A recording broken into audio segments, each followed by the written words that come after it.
Hi, everyone. Welcome back to another live session. As always, thank you so much for being here. We will warm into this session a little bit. We'll take a little bit of time as we allow people to come in. And as we hit these summer months, the live sessions just get a little bit slower during the summer months. It's to be expected. People are taking vacation and enjoying some time off and spending time with kids, all that good stuff. So, these sessions typically in the summer will be slower, they'll be shorter. So, I'll ask as anybody's coming into these sessions, let me know where you're visiting from. Let me know that you can see and hear me okay. And we'll go as long as we can go in these sessions. And sometimes most of them will make it till about an hour, and then some won't. And that's okay. Just happy to be here and engage with the audience and just keep the dialogue going. And obviously, for all my sessions, it is a Q&A session. But in our downtime, we'll talk a little bit about how applications are killing people's job search and really talk about what are some other ways to focus, change things up. It's a topic we have covered many times and will continue to cover because I think we need to get people to understand what's happening with the job application world. So, as we're warming into this session again, I'll get repetitive. As I see people coming into the live stream, let me know where you're visiting from, any and all questions, say hello.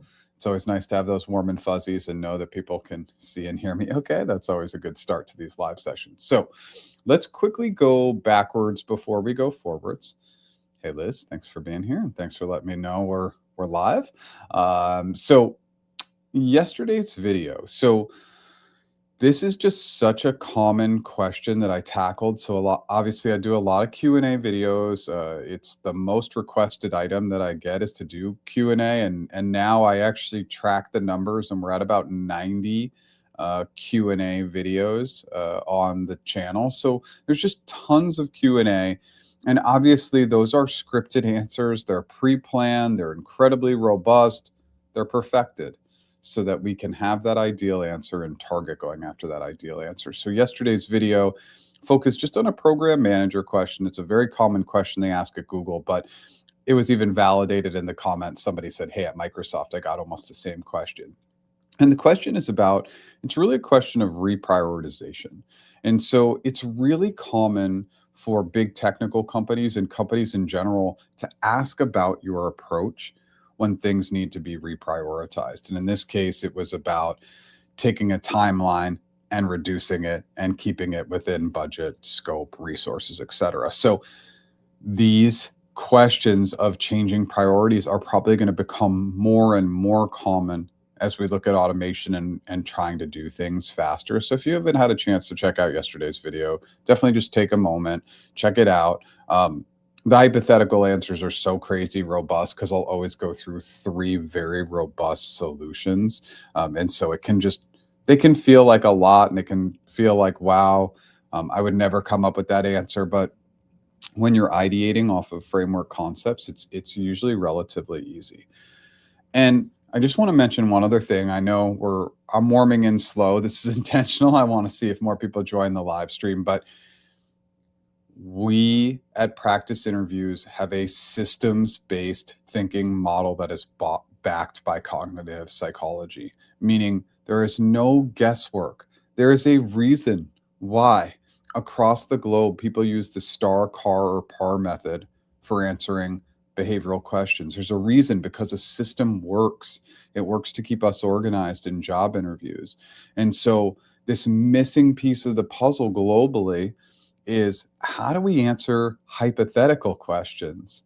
Well, we still have to use a method. Not using a method, why would we use a method for behavioral questions and not use one for hypothetical questions? That doesn't make sense, because systems-based thinking teaches us that following a system keeps us organized, it keeps the right level of detail, and therefore we are going to build and deliver much more structured answers, and therefore have just way, way greater success in our job interviews.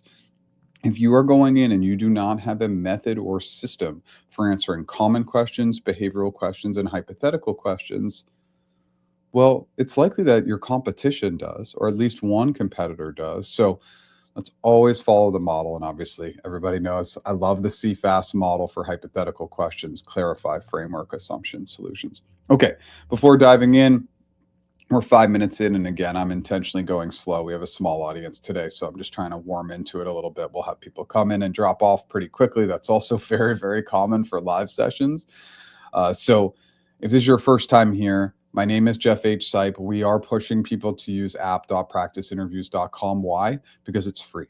Go ahead, use your free trial, try it out. We're actually giving away pretty much everything, all the bells and whistles, pretty much, for a 7-day free trial. So why not go in, check it out? We use systems-based coaching in our tool. We do not mess around. It is not GPT, Claude, Gemini, Llama giving you this bucketed piece of feedback. We're following my specific system and model to give you feedback so you can get better.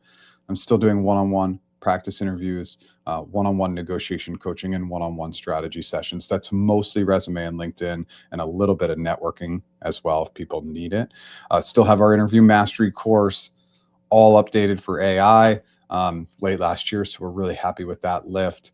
I go live 9 a.m. Pacific time every Tuesday, new original long form content every Monday. And I think everybody can see I'm pushing more short form content, which is doing better than the long form content. So I'll continue to do that. Let's jump in.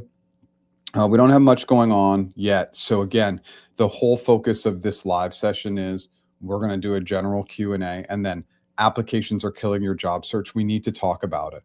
And so if you're here and you are actively applying for many jobs every week, it's not going to be as fast to find a new job as other ways will be. So let's dive in. Liz, always great to have you here. Daphne, same as well, from Miami. Hi, Kai. Okay. You have an interview with the HM for performance automation specialist at G. What to expect? So, obviously we always want to follow the default mode of we go to our point of contact, right? So if this is a job at Google, your point of contact is a recruiter. So I always recommend going to the expert, and finding out, okay, well, with the hiring manager, do they have a preference? Do they prefer behavioral questions or hypothetical questions? Are there certain subject areas they like to talk through? Do they tend to be more or less collaborative? Do they like shorter answers, longer answers? Again, is your recruiter going to give you any of this information? Maybe not. But I want to ask all those questions because recruiters have to work with hiring managers to understand their style, their needs, etc.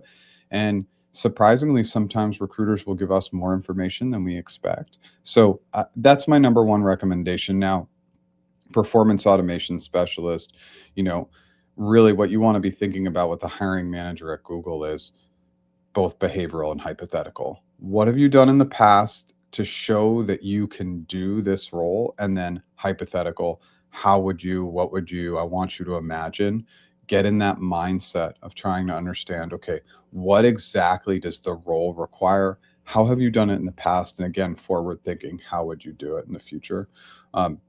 I hope that helps. Again, app.practiceinterviews.com. Go drop that job description in for free and watch it spit out very accurate questions and give you accurate feedback. Hi, thanks for being here. Okay, just as a warm up again, as we're coming into this session, we're 9 minutes in.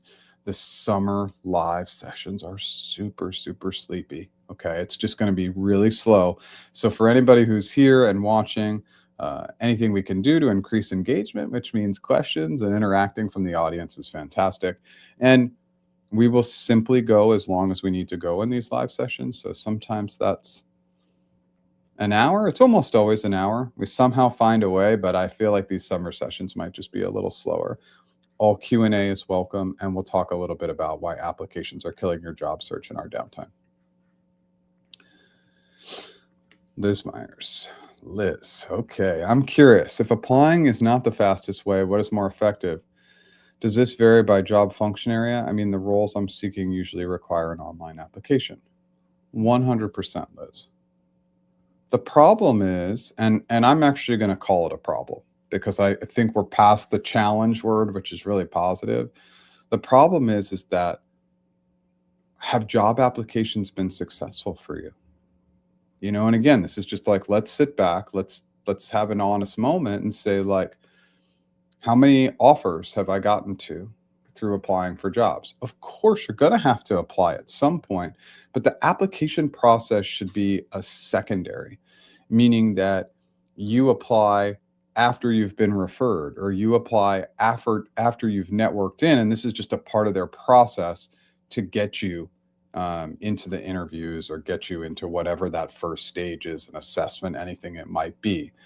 But if the first default step is an application, then what's happening is it's kind of this, I would say it's like a false sense of security, or it feels like maybe a security blanket. It's like, I checked a box. And so let's talk about this. It's so important. Like, I checked the box. I'm unemployed, or I'm looking for a job, and I applied to 5 jobs today. Like, look at me, look at the good work I did. And it's like, but did that move the needle? Has that moved the needle over the last week or 2 weeks or month or 3 months or 6 months? And I think most people will find that if that's the only activity they're doing is applying, then maybe they get an interview here or there. Maybe they get an initial call here or there, but it's not really yielding the great conversations, the great results that they're looking for.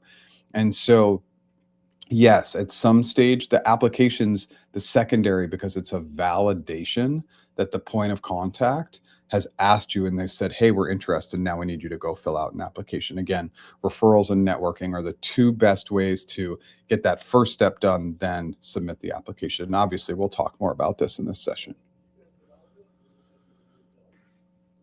Okay, so we're going back to this question, just in case you're just jumping in. An interview with the hiring manager for a performance automation specialist at Google. Okay, so is it normal for the first round to be with the hiring manager and the second round to be with the team? Thought the HM should be the last one. It varies greatly. And this whole process, right? Like, and this is not just Google, this is all companies. The second we went from interviewing in person to virtual, there is no defined order. A lot of times at Google, it's just schedule based. So if the hiring manager can be scheduled first, they'll be scheduled first. Now, some hiring managers want to go first, which I think for a candidate that they recognize as strong can make sense. Like, they'll get in front of it and they'll make the decision whether that candidate moves on or not. Sometimes they'll do all the interviews and then decide, because they like to kind of make group decisions. But it's just, those are a couple of items to be thinking through. But like, there is no specific path. And a lot of times it is whether it's availability or hiring manager's decision to decide whether they go first. So it's not uncommon. How much power does that HM have in the decision? They have all the power, as always, right? Like, now again, the feedback's collective. You need to do well across the board. But if I'm the hiring manager and I don't want to hire you, I have all the power, right? I just say no, and I can stop the process if I want. That's it's my benefit, right? Or that's that person's benefit as a hiring manager. So it's just something to keep in mind. It's not to make you more nervous. Sometimes that's really a good sign. If the hiring manager likes to do the first interview, they're engaged, they really care. So let's take it as a good sign. Let's take it as a positive, and now go crush it. I get it 100%. Referrals, LinkedIn, leads increase your chances, but sometimes we don't have any connections in a company of higher interest. So I'm using both network and job postings. Let's go to the second one, and then we'll go back to that one. In order to find more roles that fit, I'm using GPT to search for specific kinds of roles. The results are amazing. GPT also preps the summary bullets. Yes, 100%. So I think what it is, Liz, and what I'm trying to coach on and what I'm trying to share is that, like, if we view applications as meaningful job search, we're kidding ourselves. I mean, and again, like, this is something that I can directly correlate to my business. If I think wasting 2 or 3 hours on LinkedIn every day is like really driving my business and driving the revenue forward for my business, I'm joking myself, right? And sometimes I have those days where I just spend way too much time on LinkedIn. It becomes a distraction. Yeah, I'm posting content, I'm commenting, whatever, but should I have spent 2 to 3 or 4 hours doing sales and marketing? It's like, no, the sales and marketing will move the needle for my app and where I want to go with my business. If I just spent all my time just talking back and forth with people on LinkedIn, which I've done multiple days since I started running this business, it's not that effective, right? And so, like, what's the strongest ROI? And the strongest ROI is referrals and networking, and it's not even close. It's a 50x, 100x. So it's like every minute that we spend putting together that new summary on our resume and spending all this time doing a job application, we could have been more focused and more strategic doing something else. And that's what I want to continue to remind people. Like, again, if we look at it and we say, this week I'm going to apply to 50 jobs, I would say change the goal, because I don't think that that's the goal. I think the goal is meaningful and valuable conversations. And if you can have just one of those a week, that's going to be way more valuable than sending out 50 applications. Just my 2 cents, of course. What other ways do we get a job interview with a hiring manager if we don't apply through a referral or directly in a career portal? So remember that value is value.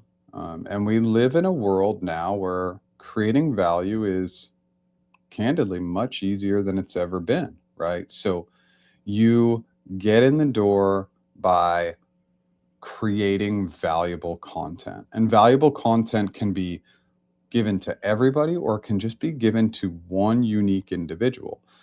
And so, again, I think there's just this great opportunity to write one pagers about opportunities you see for that company, that hiring manager in their specific space. And you can work with GPT or your preferred large language model to build that out, do the research, come up with something crafted, put it in your own words.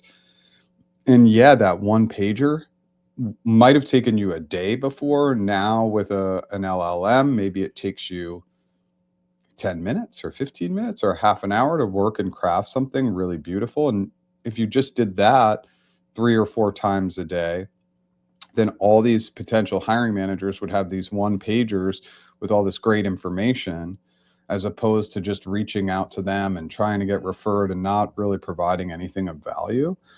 Again, just my 2 cents. I'm happy to dive into that subject area in a little bit more detail. It's something that I've done in the past. Okay. I'm going to ask for a little bit more specificity. What can one expect in the initial screening round? Well, it depends on what we mean by screening round. So if it's a screening round with a recruiter, it's usually pretty casual. They just want to make sure that you check the boxes for the role. If that initial screening is more with a hiring manager, you may want to be a little bit more prepared for behavioral, hypothetical questions, anything they might throw at you. If you're going after a specific role at a specific company, I can maybe be a little more helpful. Jeff, I know applying is not great, but wonder if you know how often G put out applications. I want to try to be the first few to apply, addition to networking. No, I can't tell you that, Daphne. I just don't know. I don't think that there's not like a set time. It was always ad hoc. It seemed to always be ad hoc. If they've changed something, I'm not sure. Like if there's a specific, and again, let's just go to this. Is there a day of the week that most applications, and how do I approach this strategically in addition to networking? And so, like, Daphne, you've been here long enough and you show up every week, and I'm just so grateful for you. And I hope this allows me to like create the safe space and psychological safety to say, like, this is the challenge. We're so hung up on job applications. It's like we just can't break it. Imagine a world where you just can't apply. Like, of course, apply as a backup to somebody saying, hey, like, we're interested. Now, the next logical step is you have to submit an application, but just cutting yourself off from applications. Applying at Google is like, yes, do people get job interviews? Sure. But then, like, we look at Google and it's like, it's a totally different ball game. XYZ Corp might get 200 or 300 applications. Google might get thousands and thousands of applications within minutes. And so it's incredibly hard to stand out in that way. And so I think we all need to think about, well, what if I couldn't do X? And in this case is, what if I couldn't apply? What if you just took that model for 1 week, 2 weeks, or 4 weeks, and you literally couldn't apply to any job unless there was a trigger where a hiring manager, a recruiter, a referrer was like, okay, now the next step is you need to apply. You would be forced to get so creative. And this is kind of going to go on a little bit of a tangent here, but this is historically what has made people successful. Like when they cut off something, then they had to go down a different path, and they were forced to go down that different path to be successful. And so that's what I want to encourage. If everybody just stopped applying today and went after that more creative approach, people would be more successful, companies would be more engaged. It's not going to happen because it feels like we're accomplishing something by applying, but I can just tell you statistically, it's not an accomplishment; it's a distraction. Just my 2 cents, of course. Hey Jeff, hope all is well. I saw your live is on YouTube. Hey Patrick, thank you for continuing to show up. It's amazing. Planning to visit SF in August, and it'd be great to have some coffee or chat in person. Any recommendations to build up those connections in advance? Thank you. Yeah, and so I think sometimes, again, I know it's I'm not in the Bay. I'm in San Diego. Yeah, and there's always the crazy thing and awesome part about the Bay Area and San Francisco and the city is just there's always this constant draw for me to be up there, to be living there, just because the intellectual capital is so awesome, the diversity. Like those are things I loved about the Bay. I also like the beach life in San Diego. I'm not gonna lie, but yeah, I'm down in San Diego, so I won't be able to meet up. But for building up those connections in advance, just start to look at your calendar, start to think about who are some of those colleagues you might want to connect with, and start to see if you can map it out a little bit, just to make sure that you're optimizing your time and building those strong connections. And obviously, the more you can do it in the office, out of the office, lunch, coffee, whatever it might be. Just have a little bit of a plan and prioritize ahead of time as much as you can. Just an FYI, I spend limited time applying, but I can't resist roles that are a perfect fit, at least on paper. Having said that, I would like to brainstorm about adding value and attracting the next job. Yeah, and again, like it's how are we looking at every minute of our day?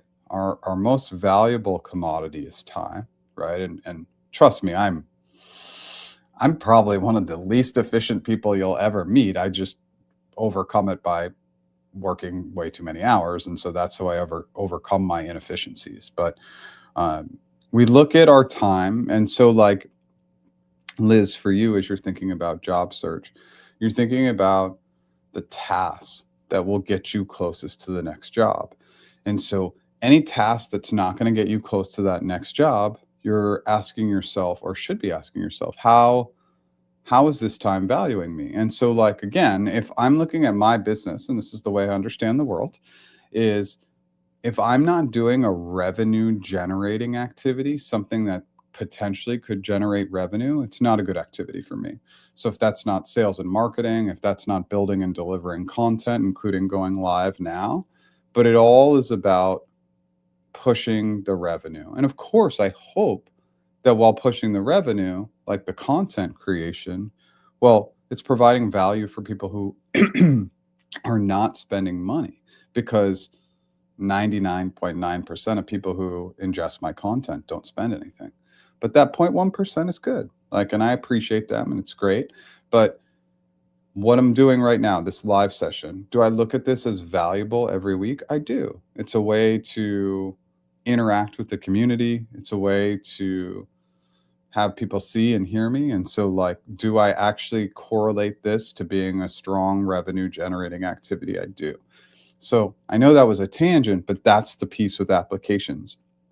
If you spend X amount of time in a given week applying and changing out the summary section of your resume for those applications, is that an hour per week? Is that 2 hours per week? What if you pushed, let's say it's 2 hours per week that you spend applying, which I think, maybe we're talking about, well, let's say it's 2.5 hours, right? It's 30 minutes a day, 5 days a week. You spend like crafting and catering your resume and getting those applications out, half an hour per day. What if you put a half an hour per day into different tasks, right? Into creating one fantastic one pager for a hiring manager, or automating something through AI where you can get out 5 outreaches that are very specific to 5 other hiring managers, or whatever it might be. What if you got those 2.5 hours back every week and pivoted them towards something else? Just something I want you to consider. Lots of tangents today. We got a slow day today. Recently took an AI fundamentals course, posted my certificate, and got more than 500 views in 3 days. The course needed better design. Would suggestions on the what, why redesign be of value or too much? No. I mean, feedback is feedback. We always want feedback. I think if we're not providing feedback to people who coach us, if we're not providing feedback to these SaaS platforms, like anybody like who creates a course, who creates content, like we all want feedback. And by the way, like it's pretty much all valuable. You can't tell anybody how to feel. That's how they feel. That's their lens. And so you at least have to take it in. I was networking last week with 2 potential B2B partnerships that I'm really interested in. And so what did I do? Well, they both had issues with their social media on their websites. And I go to people's socials. I want to see how they're using social media to build content. And I just gave them feedback, like, here's a few areas to improve. I didn't hear back from either of them, but that's valuable. That's going to only help them. It doesn't help me, it helps them. So something to consider. Thank you so much for the suggestions. We'll definitely check on that before the trip and might connect with some colleagues in and out of the office. Thank you as always. Awesome. It's very generous of you to have these live sessions and tremendously help me to get my current role. I appreciate it. And thank you, Patrick. And remember, like, let's be clear, this is mutually beneficial, right? And so like the mutually beneficial piece of this is that from all the content I produce, and I produce, I think, a decent amount. I mean, I'm not Alex Hermosi, but I put out a decent amount of content, right? And again, that's a way for me to build credibility. It's a way for me to engage in the audience. And here's the other great thing. I learn. So this is just a huge learning opportunity for me. Every single week I get to show up and I get to learn from the audience, like, what are the challenges? What are the themes? Like, what's going on in this world? And then hopefully share a tiny bit of guidance and advice that somebody finds valuable. And really, when I look at it, the goal with each one of these sessions, each one of the videos is like, hey, if one person gets value, it changes something for one person. That's impact, and that makes me feel valuable. And I'm not trying to impact millions or billions. Like, that's not actually my goal. My goal is to have very small impact across a dedicated audience of people who follow me and get me. And I think for you, Patrick, for Liz, for Daphne, the people who show up every week, like, I think you guys get me. And that's why I keep showing up, because the engagement is so good. And hopefully I've built the trust to be tough and give tough feedback, because my goal is to help. And sometimes that means just pushing a little bit. Sorry, I'm struggling today. Pushing a little bit where needed. Thanks for being here.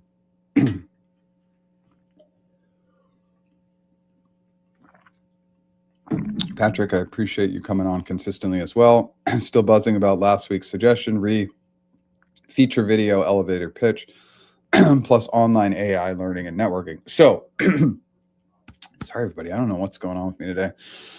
Frog in my throat. Okay, so yes, Liz, I think that now that we're talking about this, I think I had set a goal for you, and I I don't know if it was done. So let me know if it was done where you did kind of like a featured video, which by the way, like that was the first time I had ever recommended that or thought about that. So I think it's a good idea. So if you did it, like I think there's also a potential way to like plug that on LinkedIn and said, are you utilizing the featured section? I just did a bio on myself. I think it's a really cool feature. It's getting good engagement. You should give it a try. Like advice is advice on LinkedIn. And so um, I think that could be valuable. The featured section's so interesting because people are not utilizing the featured section on LinkedIn. If you're in job search mode, if you're here right now and you're in job search mode, the featured section should be one thing. It should be your resume. And here's the great thing, a Google Doc. Wow, that's a clickable resume that anybody can see right on your LinkedIn profile and it jumps off the page. The other piece about the featured section on LinkedIn that's really important is I like one item. Now, this is incredibly personal. And I think like you can do three because the rule of three works, but it's like the last time you saw somebody's featured section on LinkedIn, and if you're not sure what I'm talking about, the featured section falls above your experience section. And I think it's actually technically right above the activity section on your LinkedIn profile. People use three and it's like, oh, I don't know what to click and I keep moving on. But if it's one thing, it's much easier, I think, cognitively to say, oh, okay, that's that one thing that's featured. I should click on that. And then that's something that I recommend. I recommend everybody have a featured section. Why not? It's low hanging fruit. And change it. But Liz, if you did that bio, that would be cool to let us know. Hey, Jeff. Good morning from Melbourne. Good morning. What is the cooldown period? 6. Is there a failed interview recently? It's company dependent. So like a company like Google, it's 12 months. But it depends on the company. And then like there are all sorts of outliers and unique scenarios where they say, hey, it's 12 months and then you apply sooner. Again, not my recommendation, but you apply sooner, you hear back, or they follow up sooner. Like this is all like pretty common. But usually it's 6 to 12 months typically. Also, is we know the HM or referred by HM can be bypassed if someone is a strong hire. Also, if we know the HM, can this be bypassed if someone is a strong hire? Also, if we know the HM, I'm not sure I understand the question, meaning you wouldn't have to interview with the hiring manager. Is that the question? You'd like skip the hiring manager interview? Let me know if that's what you're asking. I like the name Ultra Human. Thousands of applications in minutes. Wow, I didn't realize that. Thanks for your guidance and insight, Jeff. Tough feedback is greatly appreciated. Your approach makes sense. Okay, good. Yeah, it's I know what it was like. I know what it was like when I was there, and I know that since I left many, many years ago, the number of applications has greatly grown because there's more people looking for work. The jobs report is pretty much fake news, at least here in the US, in terms of just the fact that like there are many more qualified people who are looking for jobs and they're saying the unemployment's really low, but I think people are just taking themselves out of the job market. There's a lot of things that factor in that make the unemployment rate actually higher than we say. It really tends to favor positive numbers, even though I don't believe the numbers are positive. And if you're here, like you know it, the job market is tough, tough, tough. It's tough if you're experienced because there's a lot more experienced people looking who you're competing against. And by the way, it's tough because you're competing against people who have Google, Meta, Amazon, Apple, right, in their backgrounds. And for better or worse, those people get interviews. So you're competing if you're experienced against all those tech employees who are now on the market. Then if you're entry level, you're a recent grad or you have like a couple of years of experience, you're dealing with the challenge of automation. and the challenge of automating out those more entry-level jobs, especially software engineers, where I don't want to say we're seeing that position disappear overnight, but it will. Like, we will totally see software engineer entry-level roles probably disappear in the next 6 months to a year. And so it is a very, very tough job market. Yeah. And that's what's causing, Daphne, just the thousands and thousands of applications in minutes. Okay, this is a great question. After the first reach out, the give first model, how do we keep networking? Wow, this is where my advice, people are going to get pretty upset. So stick with me here. So, Daphne, you reach out to Sue Smith. Sue Smith, and you say, "Hey, Sue, I came across this great article at the intersection of AI and program management. I think this will help you in your role at Google. Have a great day." Boom. Sue Smith accepts your invite but doesn't do anything. Oh shoot, what do we do now? Like, this is the most common scenario. If you do a give first model, you give them a cool article, give them a cool video, you give them something of value, the most likely thing is they're going to accept your connection request and do nothing. So then you add value again. This is where it's like, Jeff, but the job's open. I want this job. I want to work with Sue. Sure. So the second step is, Sue, hope you found that first article or video really interesting. I came across something else that I thought you would find valuable, wanted to share it with you.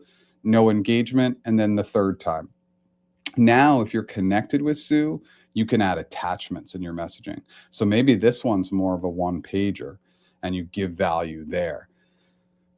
The average, this is going to be a brutal comment, but the average number of reach outs you need to make, they're saying in 2025 to get a response is like 8. So are you going to give Sue 8 pieces of quality content?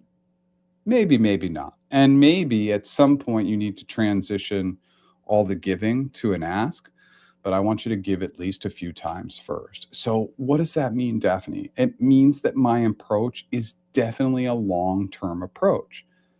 But here's what happens. Typically, people start applying to jobs for 3, 6, 9, 12 months. And then after 3, 6, 9, 12 months, they find that the applications aren't yielding a job, and then they start to get creative.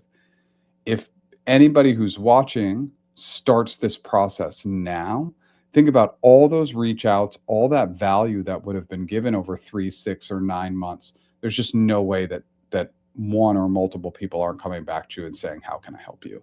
And so that's why I like that strategy. I know you're in job search mode and have been at it for a little bit. So that can feel even worse to say, oh, okay, now you're just going to give, and you're not going to ask for anything.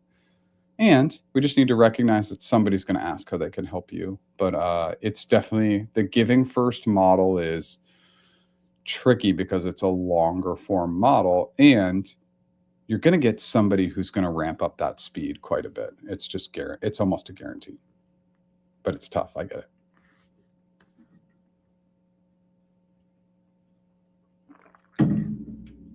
Featured video coming next week, Liz. Not feeling great the past week. I did not have the energy, but did purchase the premium needed for a featured section. Oh, premium? You need a featured section? I have a premium. You need to have a premium to have a featured section? Shoot, maybe I've been giving bad advice for a while. I thought that section was free. It's good to know. I thought it was free. So if you want to do a featured section, I think like the bare minimum, again, this is if you have money and that's not the expectation, but if you buy the like full year low end plan, it's like $20 a month, $25 a month. If you buy it for the year, if you buy it monthly, it's a little more. Hey, if you're in job search mode, is that going to be the best $35 you spend a month? Yeah, it probably will be. Sorry, Jeff.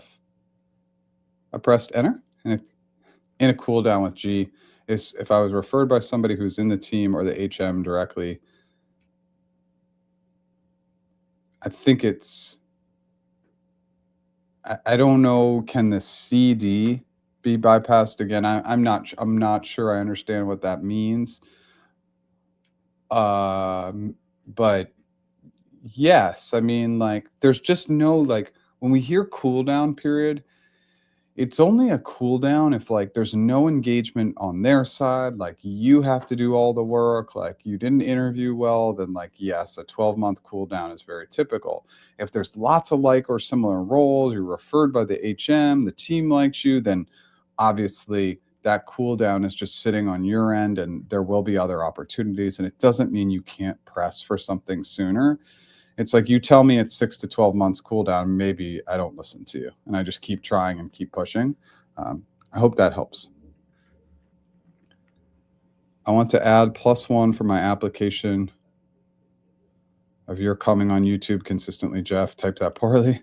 There's a tiny percentage of hope actually go into G by applying.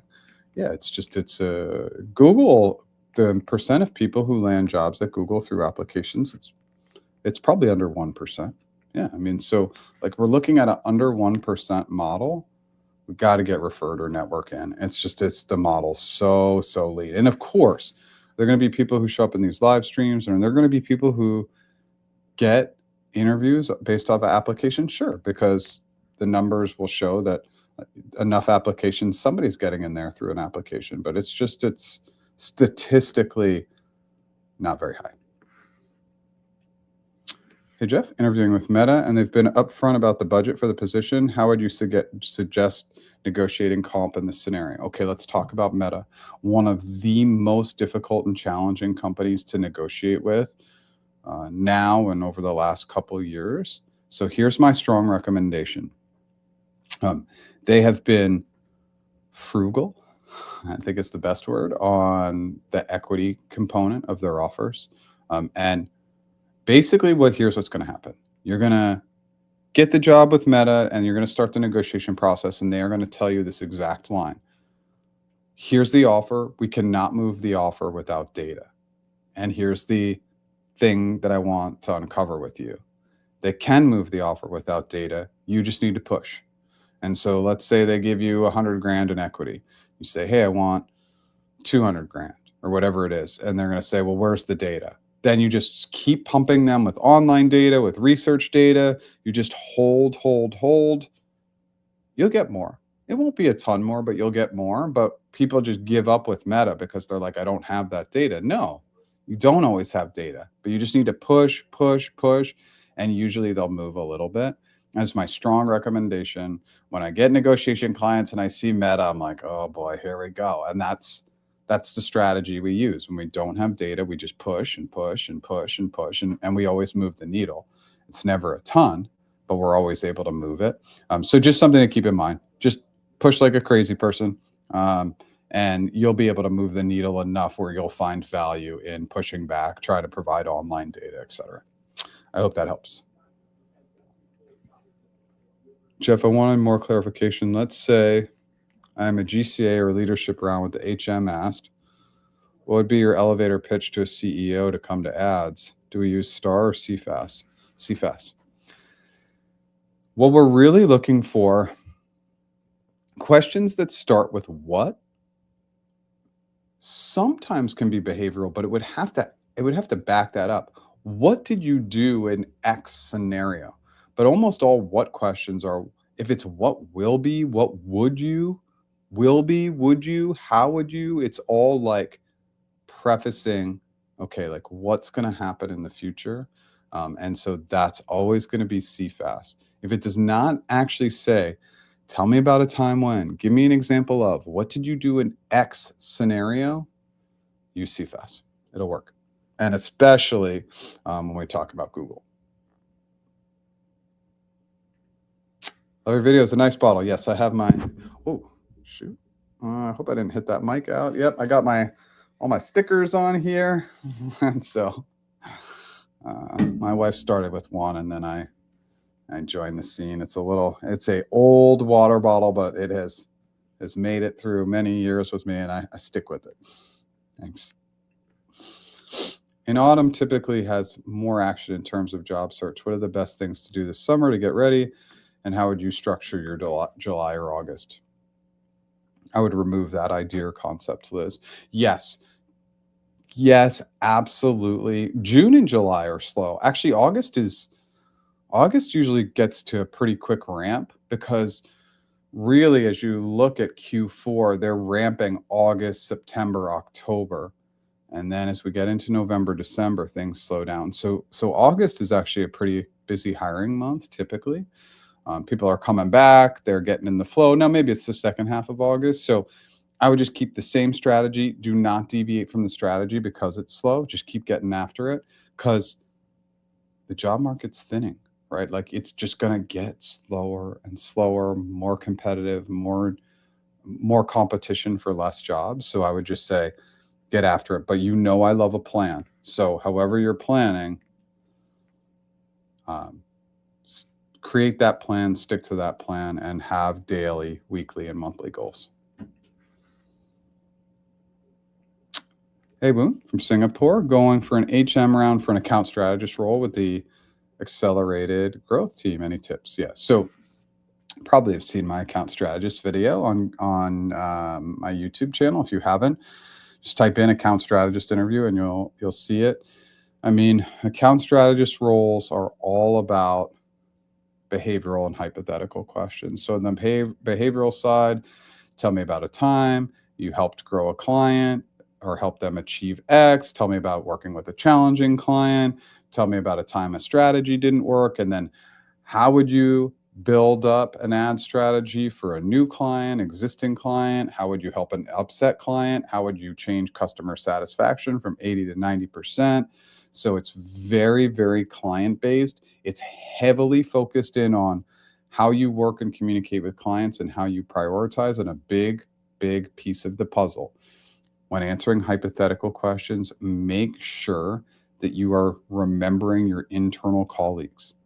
So a lot of account strategists that you can lean on to find that internal data, find that information, find best practices, and take that back to the client. You are not doing everything on your own. And that's the most common piece of feedback I'll give my account strategist clients, is that they try to answer doing it all themselves. We don't do it all ourselves, especially not in that role at Google. You are going to have a lot of help from your colleagues and lean into them. I hope that helps.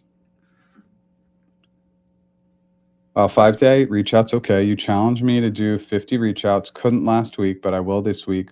Only hiring managers, and the goal is to get the hiring manager to refer you for the role.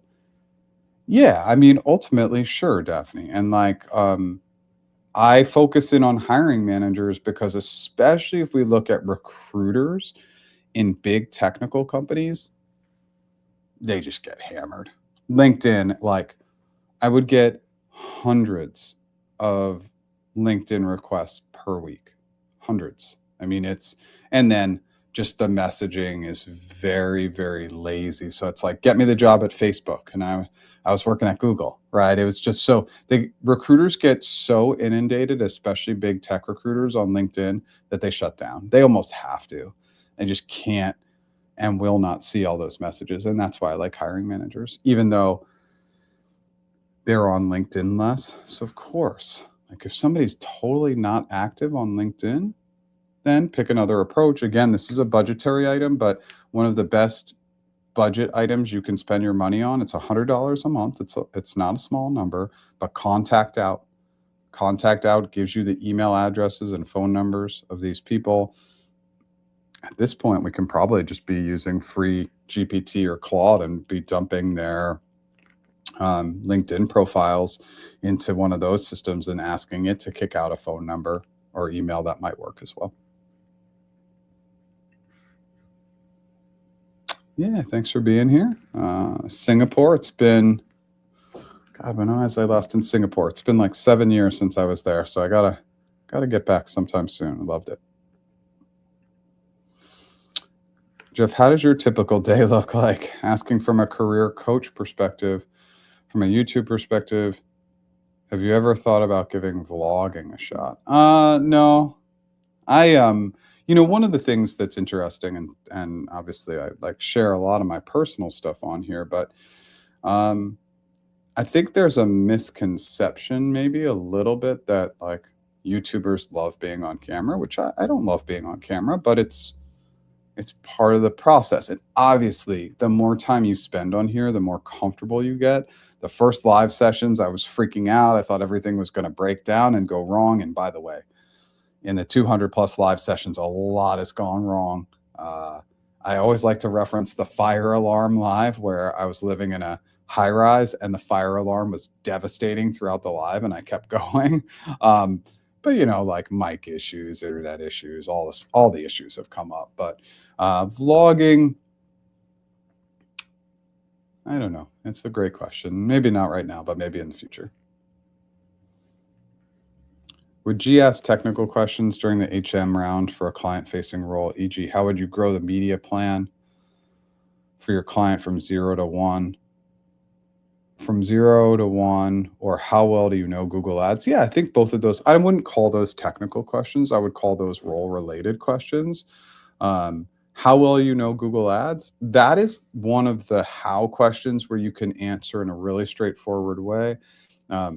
You may want to ask clarifying questions, any kind of basic questions like that. I still like clarifying questions, but then you'll dive in. I just would not classify these as technical questions. I would say these are role related. You want to be thinking about client growth. You want to be thinking about your Google Ads knowledge. Both are important. Singapore is great, but the weather's really hot. Maybe you can visit later in the year. Yeah, I don't have any plans to go to Singapore this year. But yes, I think when I was there last, I was there and it was definitely June and it was definitely hot. So yes, something to always keep in mind. Hey, Jeff, thanks for all the videos. They help a lot. Thanks for being here. Thank you so much. I appreciate it. Okay. So I do want to go back to started to build our audience a little bit. It's always interesting in these summer sessions. I feel like we're going to go 10 minutes, but we almost always make it to an hour plus. So let's just talk about applications are killing your job search. Maybe, just maybe, you keep applying this week and just time it.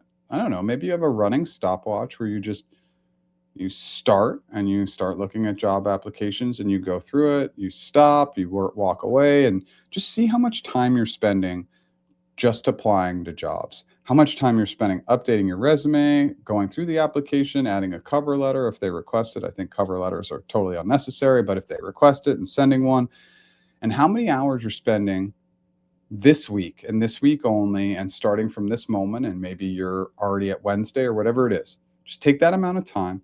And then next week, apply it some different way. Just all LinkedIn recommendations, all giving first model on LinkedIn, going to 2 in-person networking events, just using your time differently, seeing how different you feel about it. Because my best guess is you'll feel much better and you'll feel like the different steps accomplish much more. Yeah, thank you so much for being here. Thanks, Jeff. I came across your channel in 2021. I've been a serious follower, attended all lives. Wow. I was in G2 before you. Sipe. Yeah, I think it might have been. Jake Sipe, I don't remember. Right now, working on my own startup. Thanks. And keep going. And, obviously, for all of us entrepreneurs, like, just nobody sees the work, right? Nobody sees the dedication, the time, the sacrifice. And so, like, for anybody who's going through it, like, all I say is, there really isn't balance as an entrepreneur. If that's something that you want, then you're maybe either the most efficient entrepreneur I know, or it's just there's going to have to be a little bit of a lack of balance in your life. And I definitely have that. I'm in the office Saturday and Sunday every week, right? I have my lack of balance, but it's all for a future goal. So set good goals and do your best to achieve them. I was referred to Google about a week ago, but haven't heard anything back. Do you know how the referral process works? Yeah, this is a good time to check in with your referrer and see if they can do anything to push. Just check in on the status of your application. You should be able to check online to get a little more information, but you should always push your referrer now. Again, it depends on your relationship, how close you are with them, but you can check in with them for sure. Quick LinkedIn question. If I prefer remote and local on-site roles, do so if recruiter for out-of-state roles ignore my profile if I say Miami? This is a tough one, Daphne. It's a great question. It's like, I want to know your local market, right? Like when people put, and again, this is just such a personal opinion. When people put United States in a profile, I'm like I kind of want to know where you're at. I don't want to know your personal details because I want you to protect your safety and confidentiality. But I do want to know where you're at.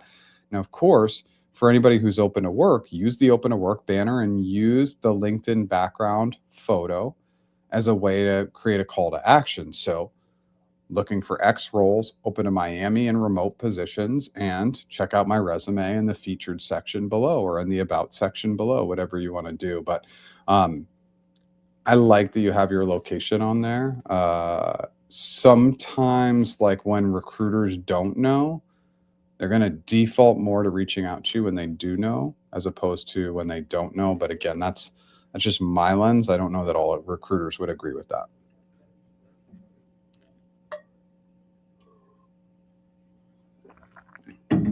Okay, thanks, Jeff. Goals next week: feature video, AI course completion. Okay, and then connect with local colleague AI EDU department. Yeah, it's like, let's just get so creative about what we're doing in job search. It's like we know the applications aren't working. Like we've got to stop kidding and fooling ourselves. It's like it's not working. And the challenge is everybody says do networking. And it's like, well, what the heck does do networking means?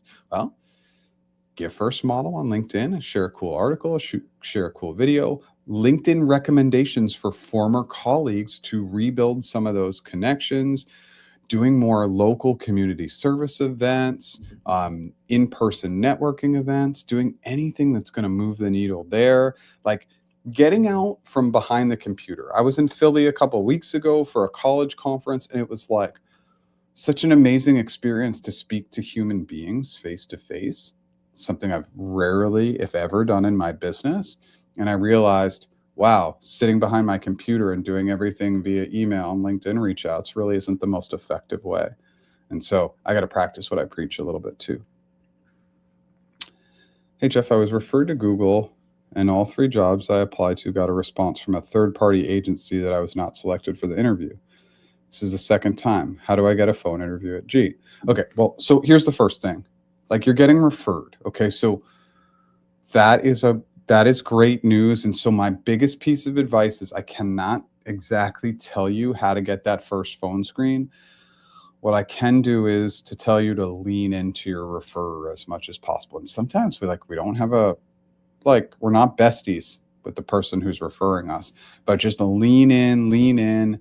And obviously at some point you can say like, hey, Jane, I know you've been helping me a ton and I really appreciate it. And I got a push, and check your email for a gift card to this local coffee shop or whatever it might be. I mean, sometimes we just want to say these little thank yous. I like to call them bribes, but and I could say that, but just be grateful, show lots of gratitude. But the best way to get that interview is to lean into your referrer and keep having them help you. Now, getting responses from third-party agency recruiters, I think what's probably happening is it's not really a third party. So it's like Bob Smith at google.com, and then you go to Bob Smith's LinkedIn. It's like Bob Smith Workforce Solutions at Randstad.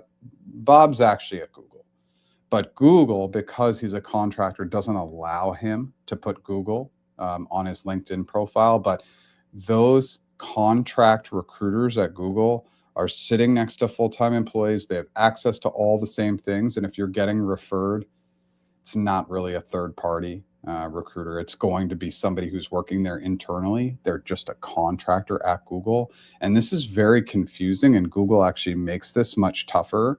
But the reality is probably at least half the recruiting force is contract recruiters, but they're sitting at Google. They have access to the system, so it's not technically a third-party recruiter. I hope that helps.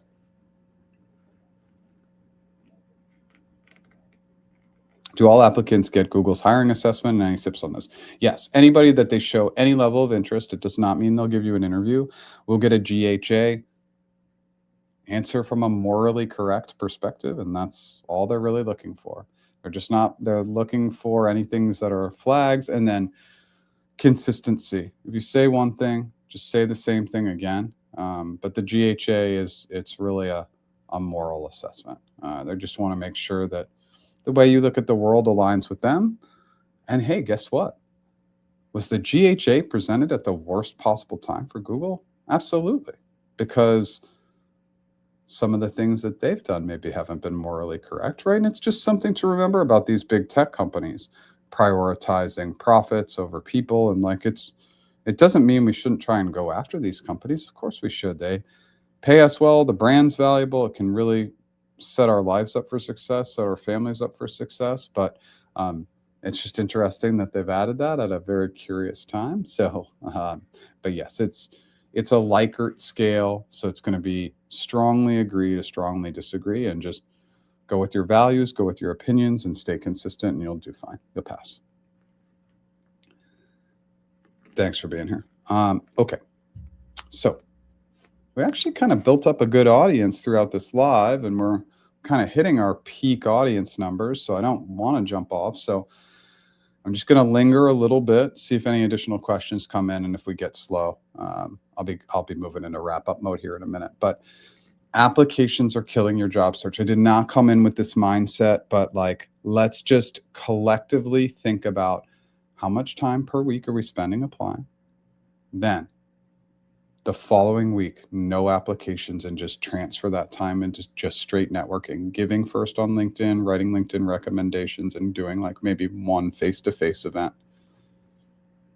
Just see how different and how much better you feel if you just stopped applying for a week, 2 weeks, 1 month. You're going to find more job opportunities. I guarantee it. If you put in the effort, put in the work, and have a plan. Hey, Jeff, interviewing for the account strategist role. Just finished 2 rounds and an additional call with the HM. Okay. HM decided to put my profile on hold and would come back if they could not find any more suitable candidates. The same time, my application on G was marked as not proceeding. Is that considered rejected? Yes, and that's okay, because for account strategist roles, and that's, sorry for anybody looking, this is an account strategist role. It is so common for people to be put on hold or say like, hey, if we don't find anybody suitable.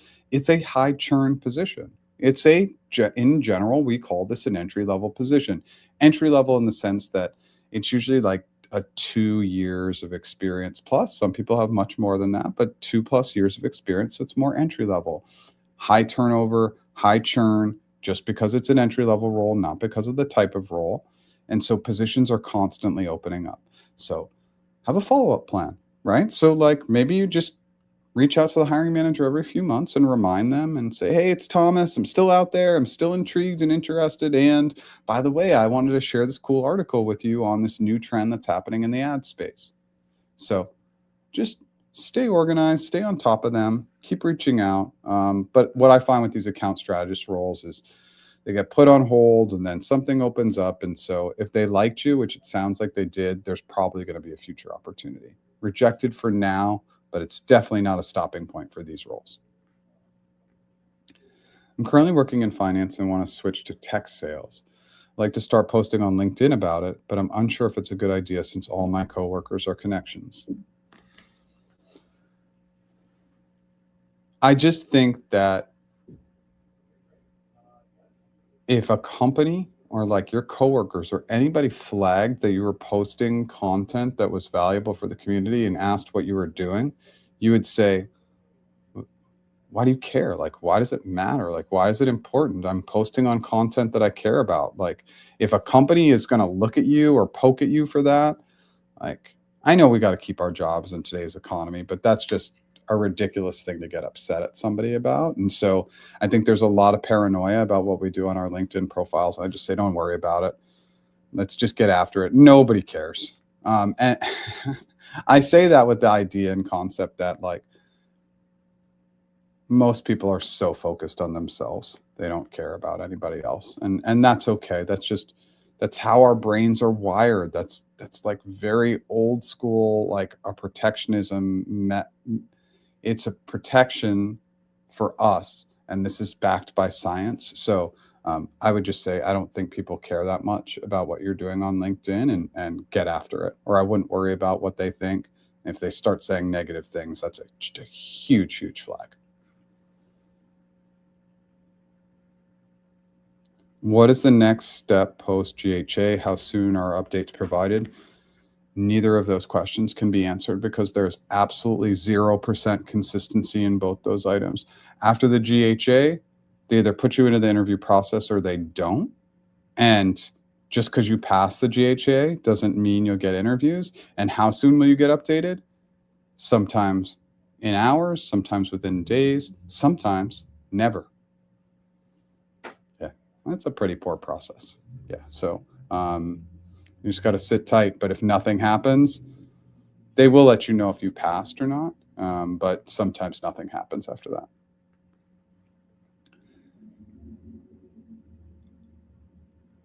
Third-party agencies constantly reach out to apply through them, but I can't seem to get an interview with the HM. How do I improve the conversation rate to land more interviews? Well, if you're getting reached out to by third-party recruiters, you can try and understand a little bit more about their background, their connection to the organization. That might help. And then, like, what is it about my resume and profile that has you reaching out? Are you just reaching out to as many people? Tell me 3 things that you liked about my profile that you think are a fit for this role. They can't answer those questions. Maybe they're just churning. But I would definitely try to build in strong connectivity with them. Sorry, I almost hit my mic.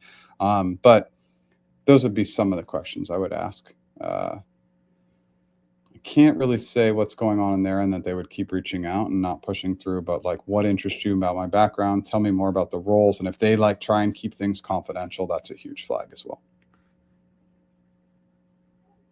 Networking only challenge accepted. All right, we got one on board. Anybody else who's here? Let's just say for the rest of this week you apply, but next week no applications. What would you do with that time? And how could you make that time more valuable? Just something I want everybody to think about. Who's here right now? Completed my first round process for an ex-consultant role at Google. Post-recruiter screen. I've not received any feedback from the recruiter response. Either their status shows as interview scheduled. Not sure what's happening. I was reached out to by a different recruiter for an S&O role. Should I tell them about the process for the excellence role? 100%. So you're basically just going to say, hey, look, Sue, I've been working with Jane on this role. I don't know. I interviewed. I haven't heard back. I don't know what's going on with that role. And your role looks intriguing too. Tell me what are the best steps. And would you do a kind of dual process for me? And dual process means that they can use some of the interviews as a hybrid and then do more role specific for each ones. So you can ask about doing a dual process for both roles as well. But yes, reach out to them directly. And yeah, it's just really unfortunate when recruiters don't get back to you. And Google isn't holding them accountable anymore and hasn't for years. And this is why you see such bad and poor responsiveness, because when I was there, the only survey question they cared about was if I got back to people in a timely manner, and I always got 100% on that one, or I always scored really high on that one because I just always got back to people. They clearly don't care about it because I just hear about this every day, every week for the last 7.5 years, basically. You are welcome. Hashtag networking only next week. Let's do it, people. Let's put the job applications aside for 1 week, 2 weeks, 1 month.